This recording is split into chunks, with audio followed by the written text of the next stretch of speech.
احمد آباد میں child trafficking کا پردہ فاش، معصوم چھوٹے بچوں کو حیدرآباد لے جاتے ہوئے گرفتار۔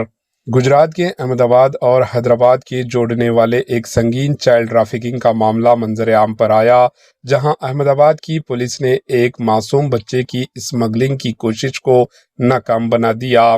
تفصیلات کے مطابق احمد آباد میں معمول کی چیکنگ کے دوران پولیس نے ایک کار کو روکا جس میں ایک معصوم چھوٹے بچے غیر قانونی طور پر حیدرآباد منتقل کیا جا رہا تھا۔ گاڑی میں موجود افراد بچے کے بارے میں واضح جواب دینے میں ناکام رہے، جس پر پولیس کو شبہ ہوا۔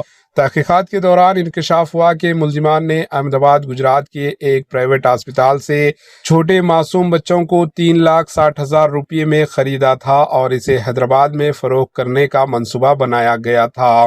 پولیس نے اسی معاملے میں 4 افراد کو گرفتار کیا، جن میں حیدرآباد سے تعلق رکھنے والے ایجنٹ روشن اگروال بھی شامل ہے، جو اس پورے لین دین کا مرکزی کردار بتایا جا رہا ہے۔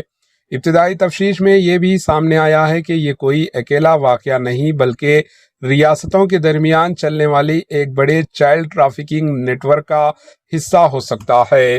پولیس گجرات اور تلنگانہ میں اس نیٹ ورک سے جڑے دیگر افراد کی تلاشی میں مصروف ہے۔ ادھر ریسکیو کیے گئے معصوم بچے کو تحفظاتی تحویل میں لے لیا گیا۔ حکام بچے کو اصل والدین کی شناخت اور قانونی جانچ کے بعد اسے فیملی سے ملنے کی کوشش کروا رہے ہیں۔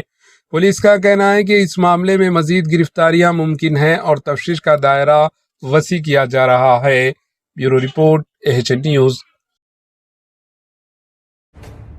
AHN نیوز کے YouTube چینل کو سبسکرائب کریں اور بیل آئیکن کو دبانا نہ بھولیں تاکہ آپ کو ہر نئی آنے والی ویڈیو کا نوٹیفیکیشن بر وقت مل سکے۔